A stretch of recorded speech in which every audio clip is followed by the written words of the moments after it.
Today's Wednesday, January 20th, 2016, and you're tuned into the Elevator Radio Show. The Elevator Radio Show is a proud supporter of the Elevator Escalator Safety Foundation.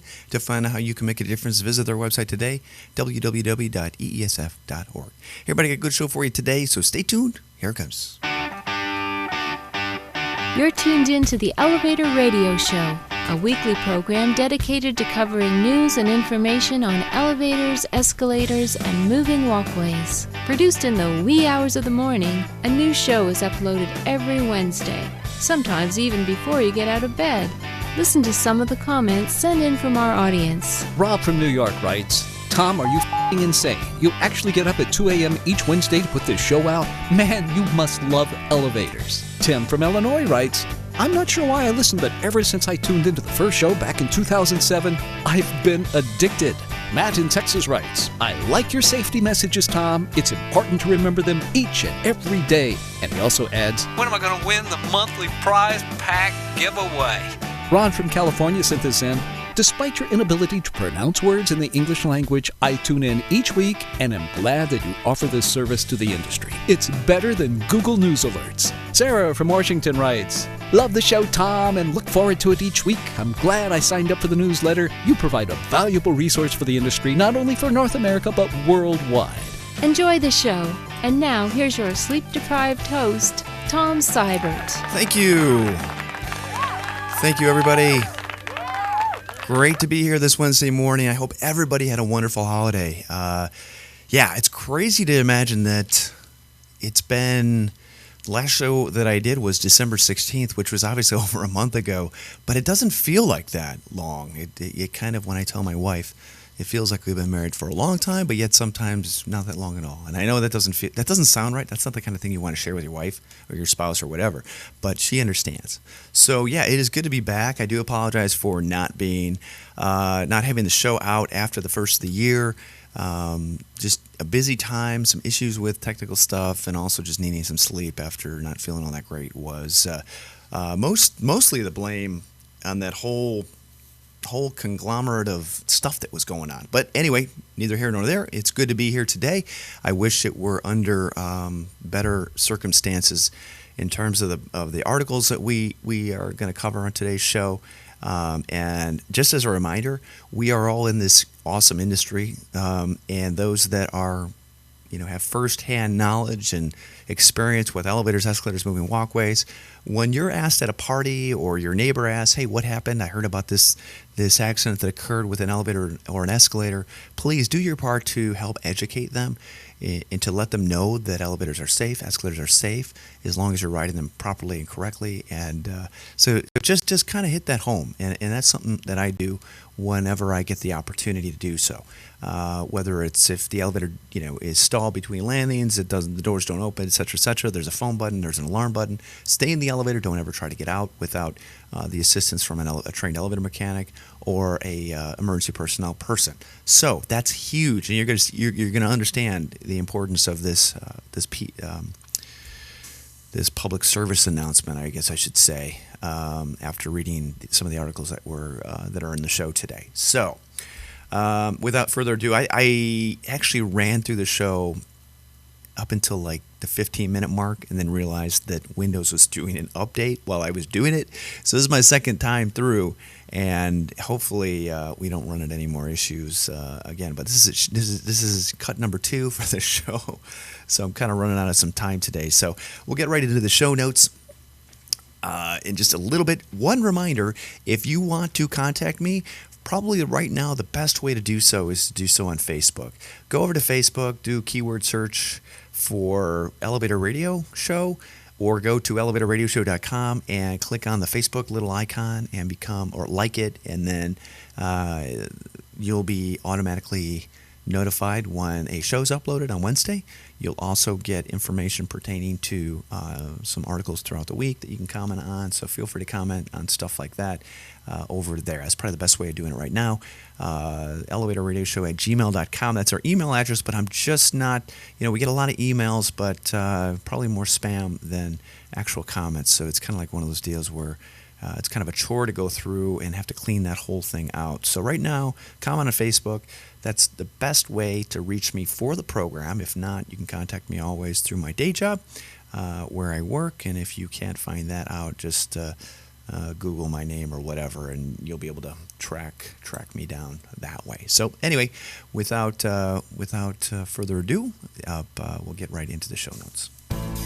Let this week's news stories give you a lift on what's happening in the vertical transportation arena. Each news segment is organically dug and fresh with news stories of the week. Got lift? If not, stay tuned. All right, first news article was covered pretty much by every major entity. Happened just before, I believe, the first of the year.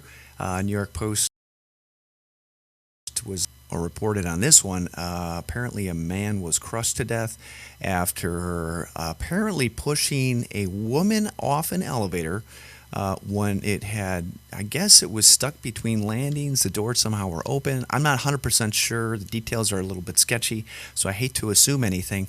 But most importantly, if anybody asks you, or if you want to send a public service announcement out or something to your clients, if you're a contractor or if you're working on equipment and some people are around you asking this and that, make sure they understand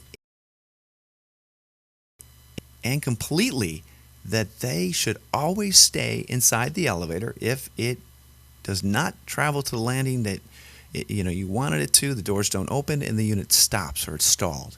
Just stay there, press the alarm button, press the phone button, use your cell phone, and do not try to open the doors open. Do not try to get out of an elevator, even if there's like a quote hero, as this person is being hailed as, who tragically died, because it all could have been prevented if they just waited for an elevator mechanic or emergency personnel to arrive to help out with the situation. So this is terrible. It's a preventable accident, and if we all share that information, I think that the world's naivety towards thinking the world is a happy place and everything is safe, and if something doesn't work, it's somebody else's fault, blah blah blah. So I just do your part, and I will do my part, and let's see if we can't spread the word as far and wide as we can to ensure that accidents like this don't happen.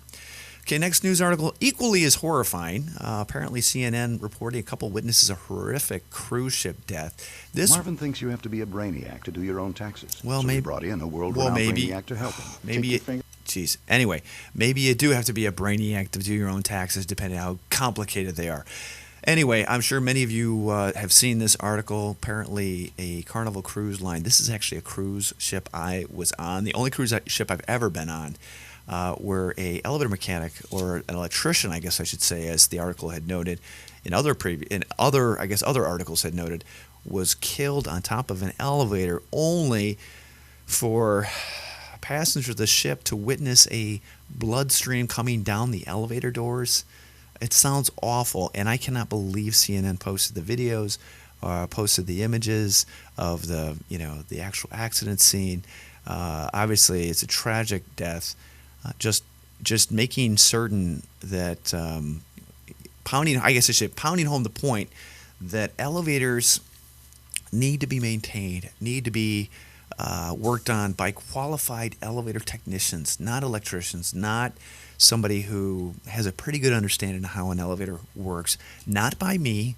I get calls all the time, people going, hey, can you come out and fix my elevator? Or, do you guys have, I swear to you, I get people calling me, locals, saying, hey, do you have anybody that does work on the side that can come out and, fix my elevator? And I won't touch that with a 100-foot pole. Will not touch it with a 100-foot pole at all. I mean, it's so unsafe. Or when we have building owners come in, hey, we want to buy a carbon or a copper. Like, no, you're going to, or your maintenance worker's going to kill themselves. All for what? To save a maintenance repair bill? Come on, just get it done right. As if you can't get the damn thing, fixed by somebody. And if you need help finding a contractor, let me know. Contact the NAC, National Association of Elevator Contractors. They got a whole bunch of great listings of companies and members that you can reach out to. They got even a site you can find them based on, what state you're in. So again, just I don't know. This is awful, and I can't believe that they compared it to the elevator scene in Shining, because it should not have been compared like that. Okay, in the UK, the BBC.com reporting a firm fined after man's toe ripped off by escalator. I don't know how much more graphic you can get in a description than that. Business moves fast. But apparently, the accident that occurred a while ago, 2012, had this gentleman who was in the accident getting 7,500 pounds, I believe. Is that right? Oh no, it was fine. He didn't get that money. I don't know what he got. I don't know how the legal system works in the UK or what, but still, I don't know. It's still bad. And again, I don't want to allege any idea that I know exactly what happened in this case. But all I can say is that if you keep your feet away from escalator comb teeth and the sides, and you ride escalators correctly, you're not going to get any chance of your feet getting stuck or caught or anything like that. And it's just proper practice. When I was a kid, I know I've said this before on the show, my mom would have me count to 3. And it was genius. It was like, okay, Tom, we're going to, at 3, 2, 1, we're going to jump. We're just going to make sure we clear the, the end of the escalator, and for good reason. So I learned that way. And it kind of always made me nervous as a child. Okay, the Chicago Elevator Association has announced that they are offering, or they've created a scholarship fund. Applications are due on 3/15/2016, so it gives you, just over 2 months, or a little under 2 months, I should say, to get your application in. If you have a high school senior, you are a member of the CEA. Great opportunity for you to get a minimum of $400 or $500 scholarships to high school seniors. Any daughter, son, stepchild, or grandchild of a CEA member in good standing is eligible, which I think is awesome. And just so you know, it's not just the money. Obviously, when you think about, okay, well, it's only $500. It doesn't matter necessarily about the money. It looks great on a college application. It looks awesome on resume, for your accomplishments. So just keep that in mind. And if you're a member of the industry, Chicago CEA, please forward this or consider, applying for it. It's a great opportunity. I want to thank Cornelius Walls for not coming up with it, but making it a reality, which was not the easiest thing in the world to do. So, and all those companies that help support it at the same time. Okay, Elevator U Conference registration opens. More importantly, if you don't register for the conference, register for the hotel room. I can't say that enough. There is another event that is going to be going on during that same time. Click on the registration link. There's a lodging tab, and there's only so many rooms available. This is going to be held in Quincy, Illinois. Host is Illinois State University. And the cool thing is that we'll have a factory tour of Hollister Whitney. It's going to be a great time. Last time we were there, it was awesome. Schedule's online, and the lodging and transportation link on the registration site, Holiday Inn in Quincy. That's where the conference is going to be held. And to book online, the code is EUA. That doesn't work.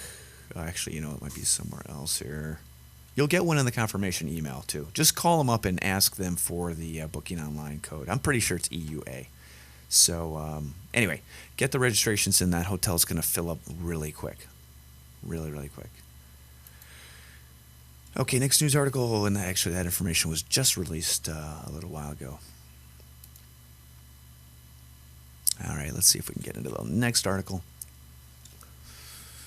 Okay. I think the internet's not working so fast this morning because of Microsoft Patch Tuesday, and which many of you don't know what that is, but that's Microsoft's way of fixing their operating system whenever they need to, basically Tuesday night or Monday night, which is always fun. The Jakarta Post reporting 2 died in South Jakarta elevator crash. Not so good. Apparently, it's one of those deals where You figure the elevator fell, according to the article, and I don't know what kind of standards are there with maintenance or installation or codes or whatnot. But again, this is the reason why it's important to have legislation in place to ensure that elevators, escalators are maintained as well as they possibly can for as long so accidents like this. Okay, next article. ThanHanuNews.com reporting man's shoe caught in mall escalator. As this loads, it's not going to load very quickly. He's going to be okay, but again, remember, just make sure you are, you're basically picking your feet up at the end of the run of an escalator. It's really important to do so. Very important to do so. Next article, couple pushes for legislation after accident. It's coming from the Branton Herald. This is the accident that happened when their 12-year-old son was killed in a home elevator accident. And all I have to say is this is awful. And what kills me is listening to their interview and how just casually they're talking about moving the elevator up, so they could get into the shaft, to get the hamster out. And it's frightening. It's frightening to not think that information regarding elevators and safety of them wasn't shared, or they weren't aware that bad things could happen if they start, moving elevators with the door open or trying to get in, and in this case, the door shut, which had some refuse space in between the jam and the elevator. And I'm pretty confident that anybody who services residential lifts or anybody who is in touch with that part of the industry is reaching out to anybody who has one of those to ensure that the potential for an accident where a child could get stuck in between the elevator doors and the elevator with the door shut never happens, no matter what the cost. And even if you're in a home with an elevator and you don't have children, you may have grandchildren someday. You might have visitors. You might have whomever.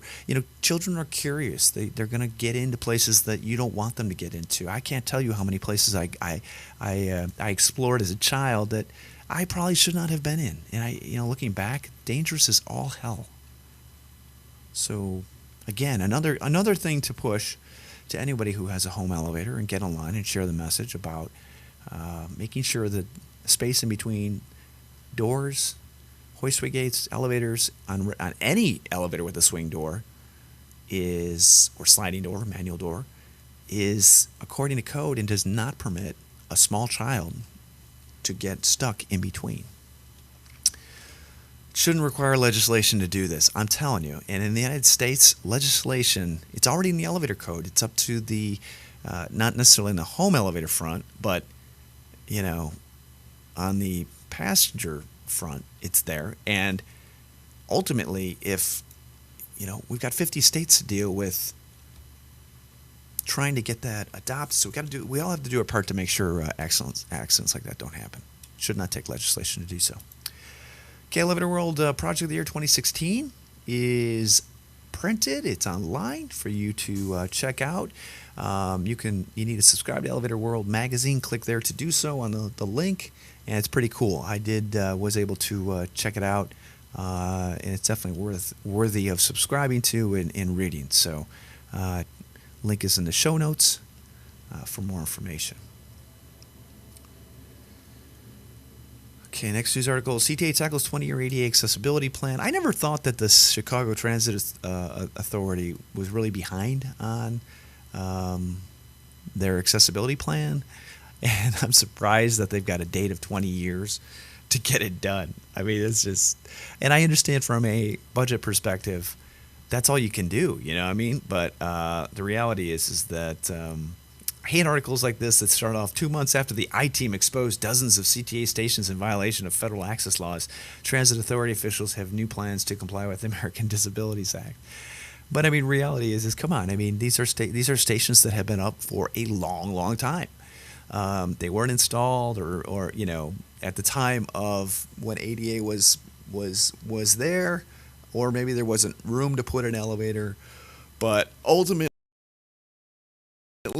if you read the article or you watch it, what's ridiculous is they're talking more, about people that are inconvenienced that do not have disabilities, and how it's a lot of work to walk up and down the stairs. I mean, it's like, come on, put yourself in the position of somebody who has to take a wheelchair. So anyway. Hopefully that goes a little quicker than they can project. But yeah, it's a lot of money. 20 years for 46 stations with elevators. Do the math on that. Yeah. In a state that has like funding issues to begin with. I mean, as of this morning, our governor is trying to appoint or take over the Chicago school district or school system, and put it in a bankruptcy and try to get it reorganized, which if that's what needs to happen, that's what needs to happen. Okay, next news article, boy's shoe caught in escalator at MTR. I think we talked about this before. EJ Insight reporting, 4-year-old boy from the mainland injured his right foot when it got caught in an escalator leading to the platform, but escaped serious injury, which is good. Photographs are always much worse than when you see it, but still terrible. So again, I don't know. Do we need reminders? Do we need audio reminders that tell people, watch your step or lift feet when, getting off escalators? Geez, if we need that, let's just do it. It's just unbelievable. I mean, they have that at the United Terminal in Chicago O'Hare.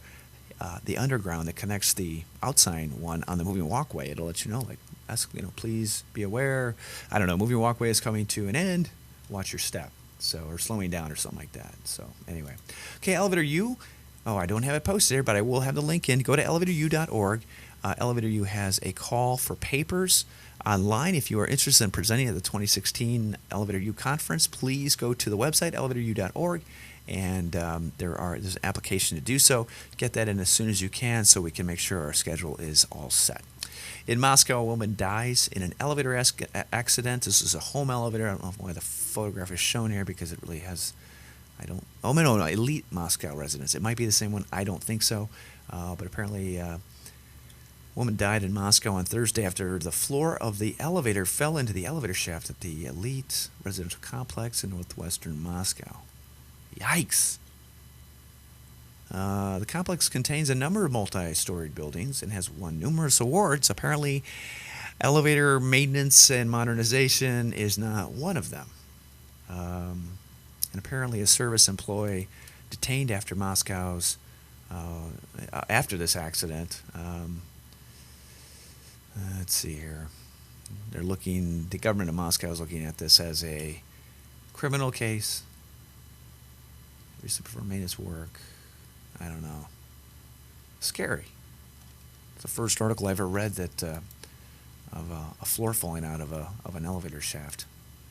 Of an elevator cab. Man, don't quite understand how that could happen, but yeah. Anyway, next article: officials investigate cause of cargo elevator stall.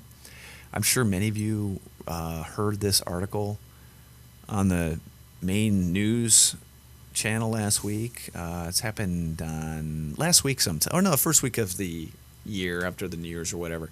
But apparently for 10 hours, workers at Cargill's Cayuga mine were inside the elevator before they could be rescued. Seem to think that a beam may have come out of the line or the wall, I guess, causing the elevator car to stop about 800 feet below the surface. Kind of scary. So, not always good when you start pulling up the mine statistics of being cited. Apparently, U.S. Mine Safety and Health Administration has been there and cited more than 50 times since 2013. But MSHA says that the plant is one of the safest in the country. So, kind of scary. But yeah, this was national news. And I remember being in the shop at work, and I'm like, whoa, talk about an elevator. 10 hours is a long time. Glad everybody's okay, and everybody's safe. Tonawanda Coke employee killed. Channel 4 WIVB.com reporting that a maintenance worker at that facility, and I am not 100% sure if this was an actual elevator or if it was a coal elevator or some kind of, in the article and in the news story, they just talk about a industrial machinery type of equipment killing this maintenance worker who was a 60-year-old man. And he was an on-site maintenance worker, and if many of you were not aware, legislation has not yet passed that requires mechanics to be licensed in the state of New York, which is a little concerning. That is hopefully going to change sooner than later, but still a terrible tragedy, and one that I hope we don't see more of, to be honest with you. So seems like New York is continuing with a variety of issues relating to elevator maintenance and safety and whatnot. So hopefully we can get that all set up. And if you are a dog owner or lover or somebody who has a friend who has a dog in the in any building, any multi-story building where your dog and you are riding it, this is an important safety lesson that will help you understand how to prevent your dog from getting strangled. Keep your dog close to you on a leash when getting in and out of the elevator. This is so important. Some elevator doors don't automatically, the vision, I guess I should say, some of the older elevators that are out there don't have as many beams. They might have a safety edge. They might have things that are not as sensitive to door reversal. And if you're in the elevator and your dog runs out into the hallway and you're holding onto the leash, think about what's going to happen. The elevator's going to go up, or could go up. Your dog's going to get dragged up to the top of the hallway elevator door and is going to get strangled. So this has happened more than once, and if we could share this information in news, it's a good thing to do. So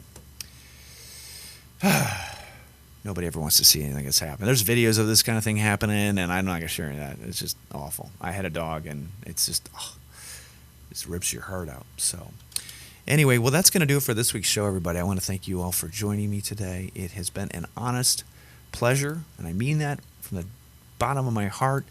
I will be back next Wednesday with another show and a prize pack giveaway, and we'll have some new news for you and to talk about. Again, send your if you'd like to comment on the show or any of the articles, please feel free to do so over on the Facebook page. Go ahead and like it, and we promise to keep you informed over there. So, as always, thank you. Take care. Be safe out there. Spread the word on safety and do your part. Talk to you next Wednesday. Bye-bye.